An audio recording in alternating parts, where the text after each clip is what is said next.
Şartı berilген мына бизде бул жакта. Биринчи эсеп x нөлдөн чоң бирок бирден кичинекей экен. X'тин ордуна 0,1ден 0,9 чейин сандарды берсек болот, бирок 0,5ти коелу. Эсеп чыгарганга жеңилирээк цифраларды тандаш керек. Ошондо 0,5ти кое турган болсок, мына бул 0,5 болот. А бул болсо 0,5тин кубу болот. Эми 0,5ти кубка көтөргүчөктү жөн эле 0,25 болот квадратка көтөрсөкчү. Ушу 0,25ти деле салыштырсак, мына 0 менен 0 кетет, 2'ге караганда 5 чоң, ошол себептен бул чоң. Жылда ОРТда могул касиетти сурап бир эсеп берет балдар. Ошондуктан көңүл бөлүп жакшы үйрөнүп алгыла. Бир эсеп берет. Муну жөн эле эстеп алсаңар болот. Эгерде x нөлдөн чоң бирок бирден кичинекей болсо, даражасы канчалык чоң болсо, сан ошончолук кичинекей болуп кете берет. Мен силерге далилдеп бир эсеп чыгарып бердим.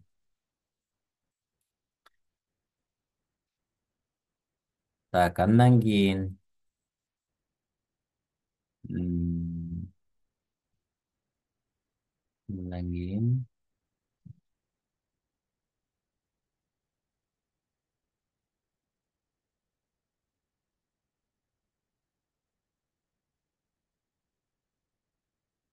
экинчи эсеп дагы ОРТда көп эле кездешкен эсептерден.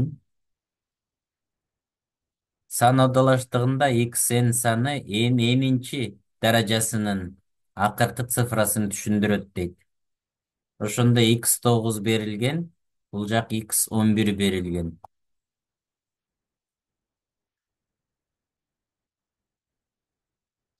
Ошондо бул 9'дун 9'унчу даражасы, а бул 11'дин 11'инчи даражасы деген сөз да. 11'дин анан акыркы цифрасын деп турат, көрдүңөр. 11'дин кайсы даражасы болбосун, акыркы цифрасы эмне болот? 1 болот. 1 менен бүтөт.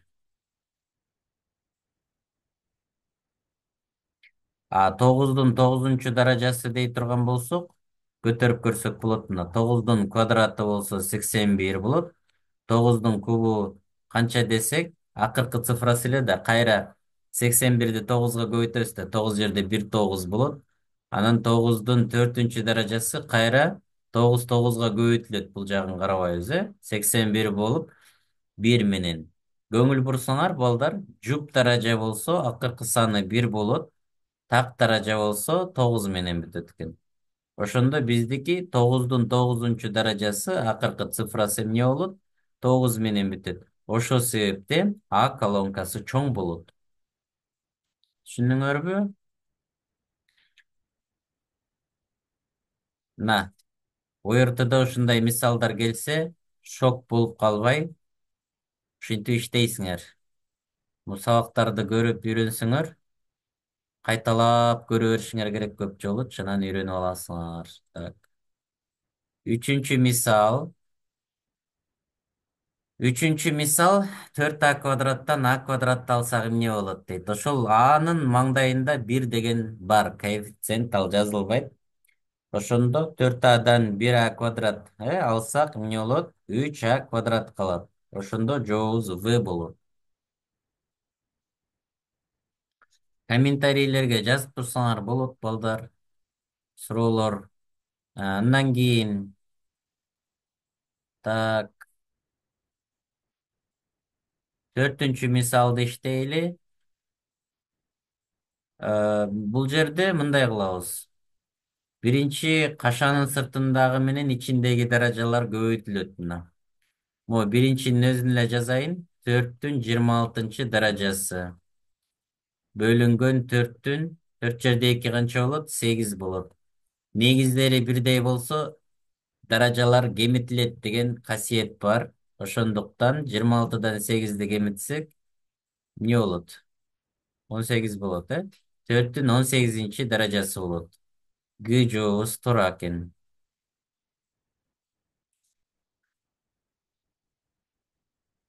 Улантабыз эсепти. 5-чи мисалды карасак дагы эмне кылыш керек? Бул жерде мындай касиет бар.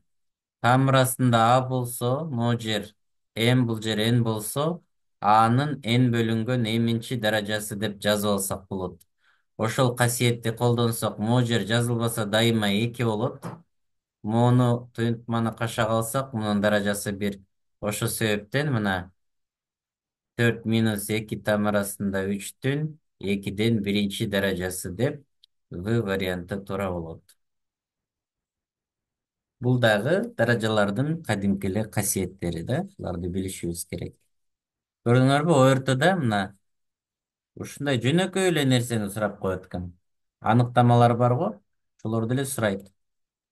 Татаалдарын деле берет. Бирок биз даяр болушубуз керек да. Кийинки эсепти карайлы. Алтынчы эсепти карасак, x квадрат менен 3x'ти салыштыргыла деген. Биз колонкалардын дайыма могу үстү жагын карашыбыз керек. Маалымат берилгенби, жокпу? Бул жерде кошумча маалымат берилген эмес. Ошол себептен x нөлгө барабар болушу мүмкүн. Минус минус 10 деп ала берели, чыгарганга жеңил болот да. Негизи минус бирлерди берсек деле болот. Бирок кичине мындай чоңураак сандарды берип койсок жакшы. Демек, нөл берилиш керек экен, минус терс сан, анан оң санда беришибиз керек. Эми ошондо нөлдү бергенде экөө барабар болот. 10'ду кое турган болсок, бул жак чоң болот. Демек, бир жолу бул жак чоң болуп, анан кайра барабар болуп атса, демек эмне болот экен? Маалымат жетишсиз. Үчүнчү терс санды коюштун кереги жок бул жерде. Г варианты болуп калат экен.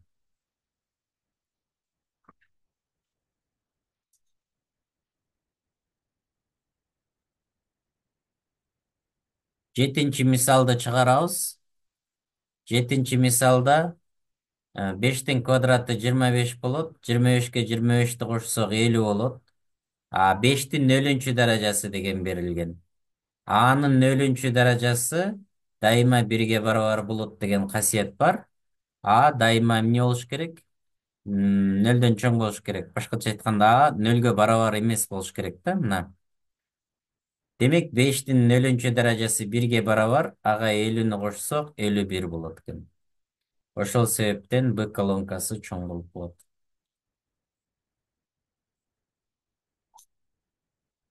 Көрдүңөрбү, даражалардын дагы бир касиетин сурап атат. Кийинкиси. Кийинкиси 8-инчи тапшырма. Муну мен күзгү деп эле айтып коем. Күзгү, зеркальное отражение деп коет. Мындай карасаңар мына. 7'nin 21'inci даражасы, анан 21'дин 7'нчи даражасы. Мындай эсептер келгенде ойлонбой эле 7'nin 21'и чоң деп койсо болот. Бирок мен чыгарып берейин. Мисалы 2'nin кубу анан 3'түн квадраты болгон учурда бул чоң да. Бул жалгыз ситуация десек болот, мына карагыла. 2'nin кубу 8, 3'түн квадраты 9 чоң. Бул дагы зеркальный мына. Бирок ушундан башка бардык сандарды алсак, мына 100'дүн 10'нчу даражасы, 10'дун 100'нчү даражасы. Ойлонбой эле бул чоң. 8'дин 7'нчиси, 7'nin 8'и десек бул чоң. Көрдүңөрбү?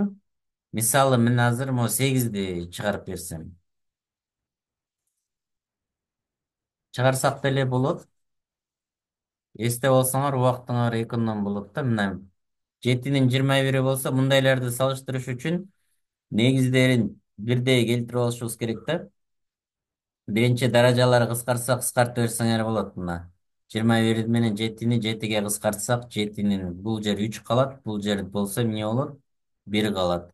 7'nin кубу 21'ден чоң болот. Көрдүңөрбү? Мына ушундай.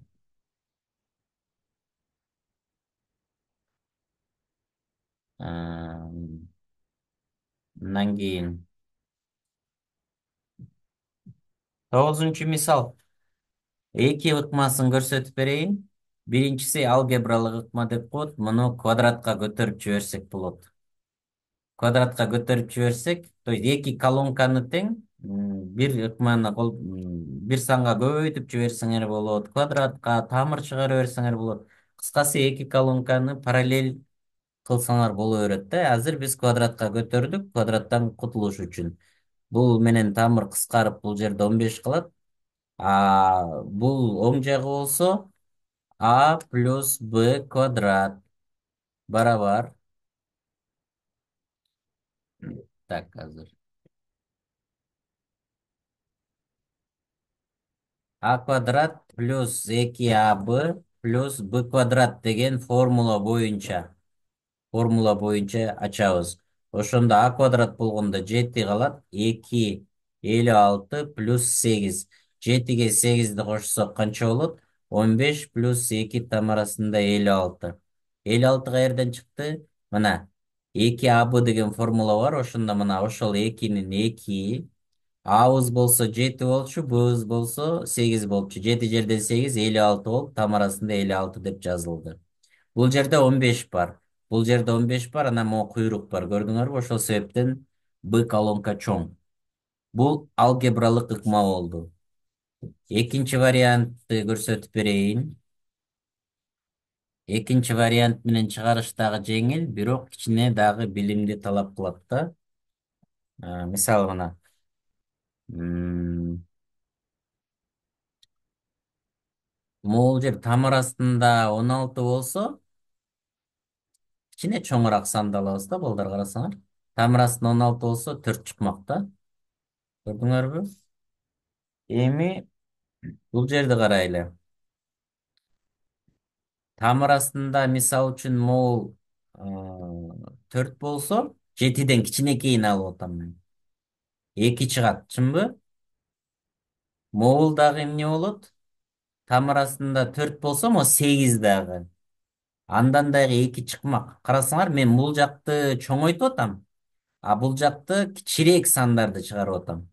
Ошондо там арасында 4 мындан 2 карагыла, эгерде могу 4 болсо барабар болмок экен да, еще мону чоңойткондо.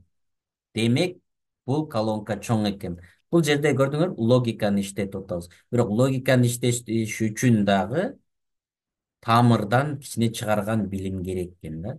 Ошондуктан балдар темалардын касиеттерин биз билишибиз керек.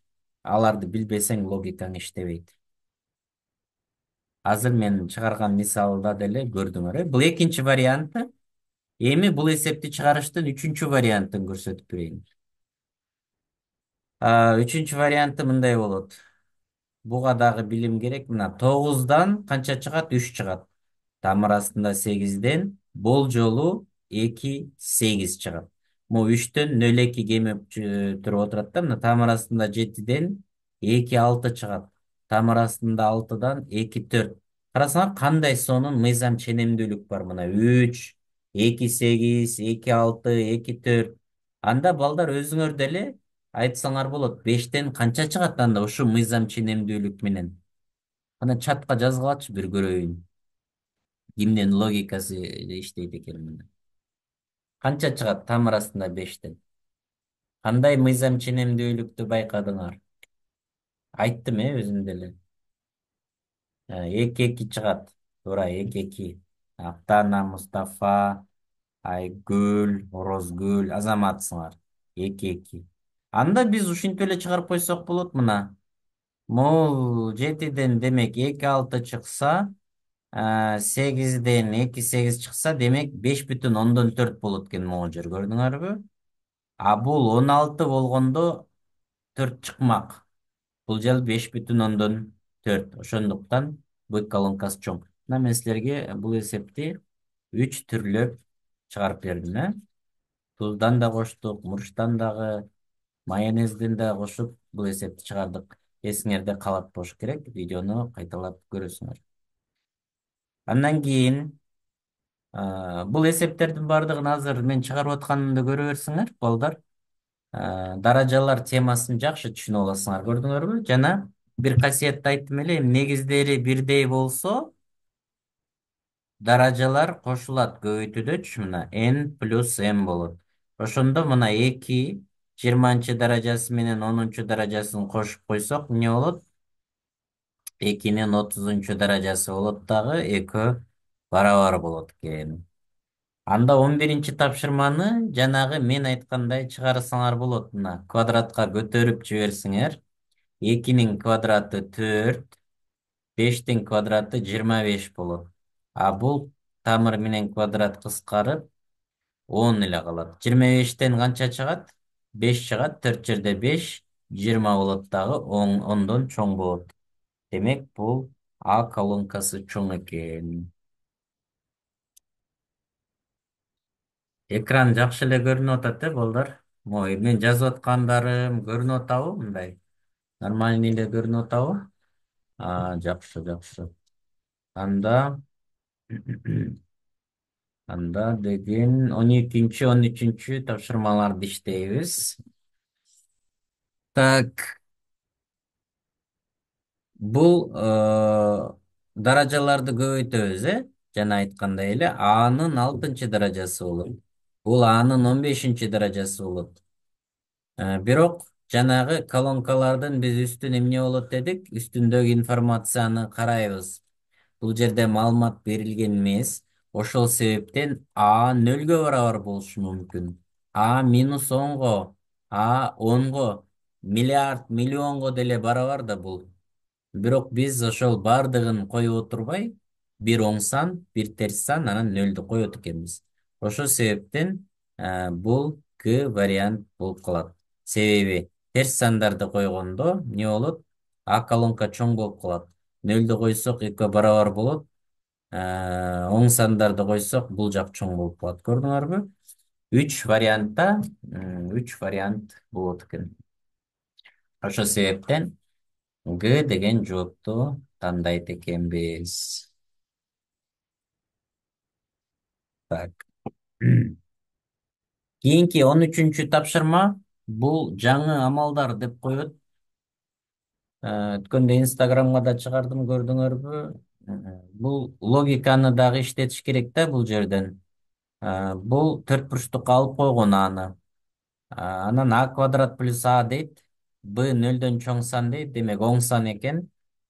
Эми 30ду ажыратып жиберишибиз керек да биз.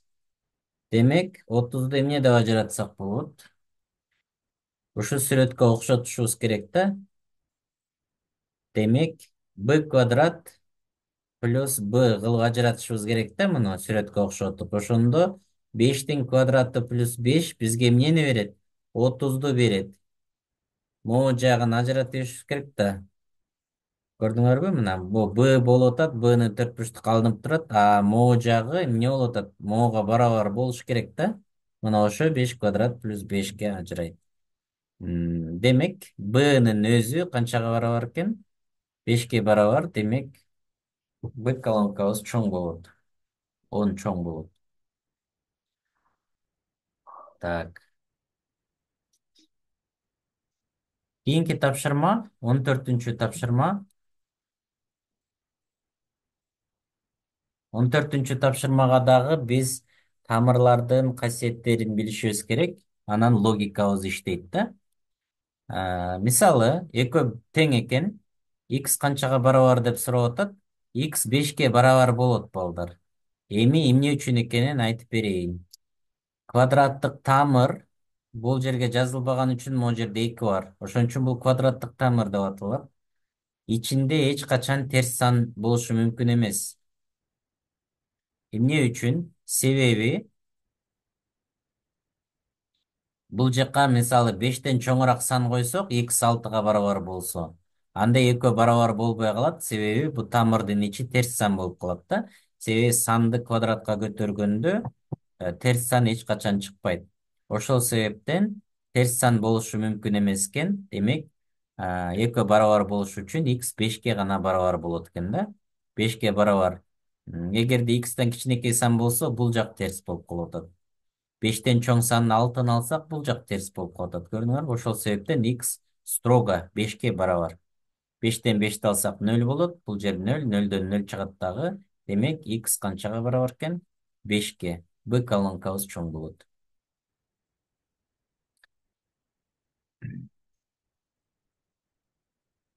Улантабыз.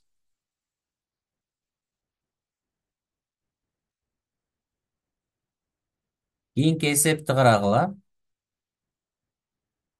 Кызыктуу. Шарты берилген. N 0-гө барабар эмес дейт. Демек, n'дин ордуна биз 0ду кое албайт экенбиз. Анда эмдин ордуна нөлдү коюп койсок болот балдар. Эмдин ордуна нөлдү койсок, энimiz эмне болушу мүмкүн? -10, жанагы сүйлөштүк го, мына -10ду койсок болот. Энди билбейбиз да. Нөлгө барабар эмес, ошондуктан нөлдү койбойбуз, бирок -10 менен 10ду коюп койсок болот. 10ду койсок, бул жактан деле мына 100 болот экен да, бул жак чоң.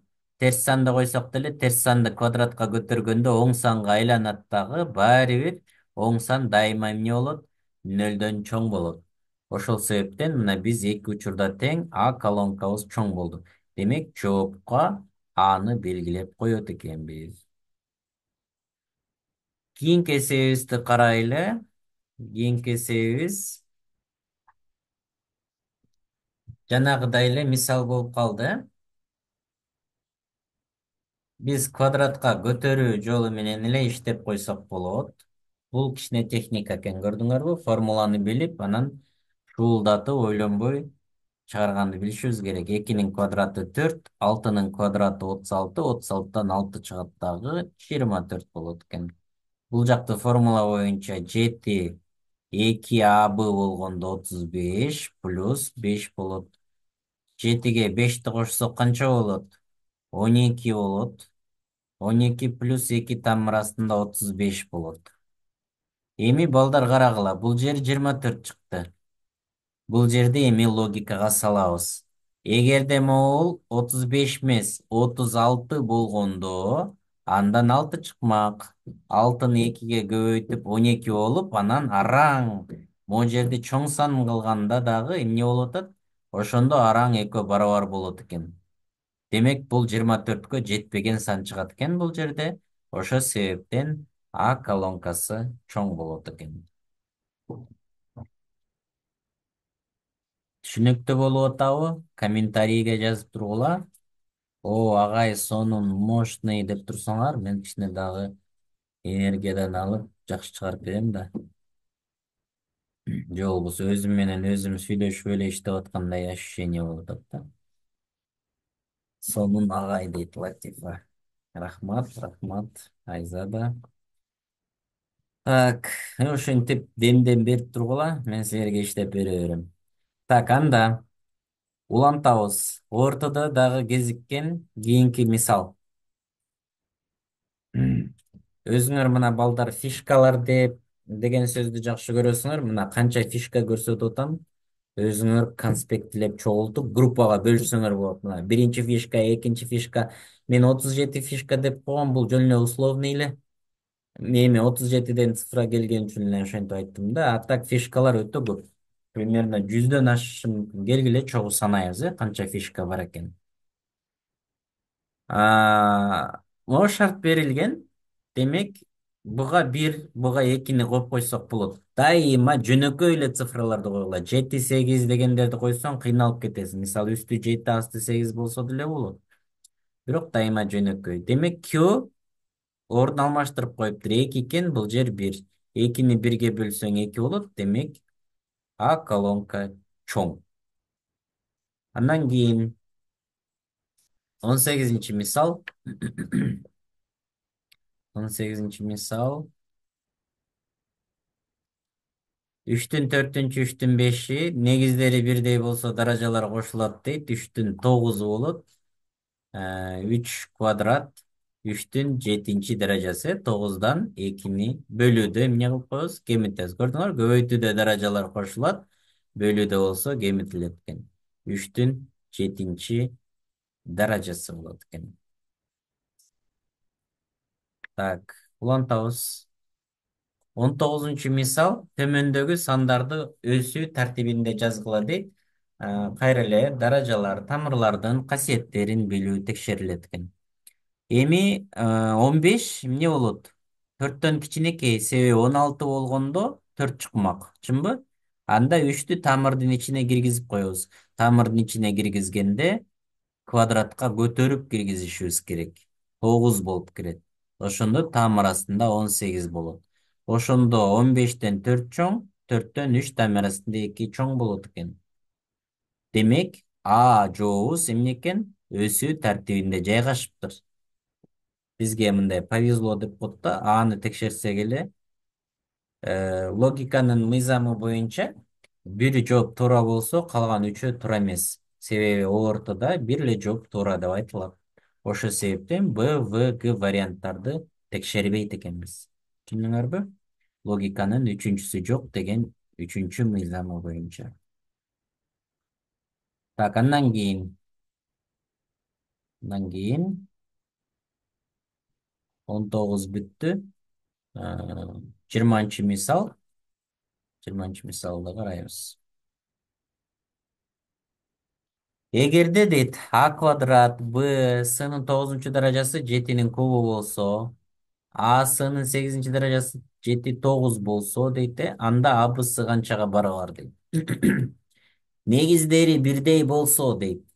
Мисалы 7 квадрат көбөйтүлгөн 7 куб болсо 7-nin 5 даражасы болот дейт. Чынбы? Анан силер ойлобогула, бул жер а б с деп 3 башка цифра сан бериптир.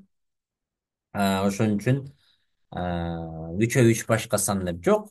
А барабар 7, Б барабар 7, С барабар 7 деп түшүнсөк болот. Себеби жообунда 7 чыгып атат да. Бул жакта деле 7 чыгып атат. Көрдүңөрбү? Ошол себептен биз ушундай болуш керек деп туруп эле эсепти чыгарып көрө беребиз. Эми бул 7 куб болуп калды. 2-ге 9-ду кошсоң, 11 болот. Бирок бул жер 3 болуп калып атат. Демек, Б'нын даражасы эмне экен? Терс сан. -8. 11-ден 8-ди алсаң эмне болот? 3 калат. Демек, Б'нын даражасы 8. А карасаң, бул С'нын 8-и болуп атса, A'нын даражасы 1, ошондуктан 7 9-даража болуп атат, экөө кошулуп. Ошол себептен Б 8 болсо, A'нын даражасы 1, С'ныкы 1, мунуку -8 болсо, демек 7-nin -6-даражасы болот деп Г варианты туура болуп калат экен.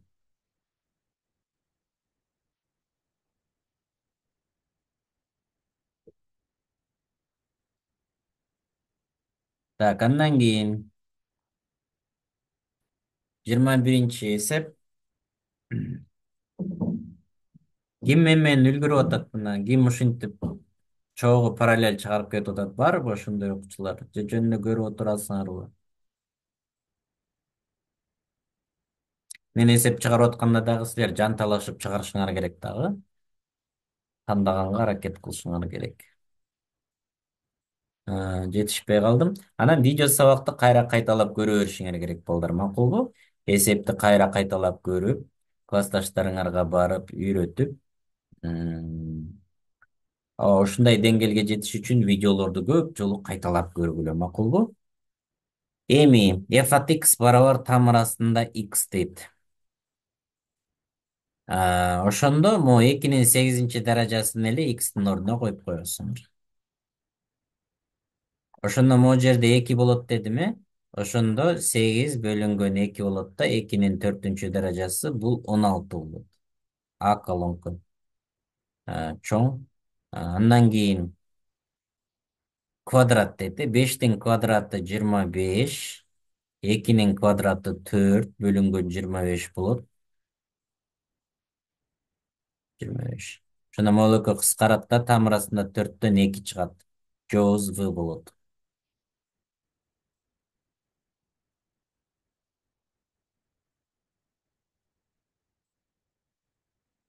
Так, 23-чү мисал. Эң кызыктуу мисалга келип калдык. 23-чү мисал. Так, карап тургула. X квадрат 10-го барабар дейт, э? Анан x5 канчага барабар? X жөнүндө маалымат берилген эмес. X 0-дөн чоң же X 0-дөн кичинекей деген маалымат берилген жок. Ошого көңүл бурабыз. Жөн эле x квадрат деп койгон.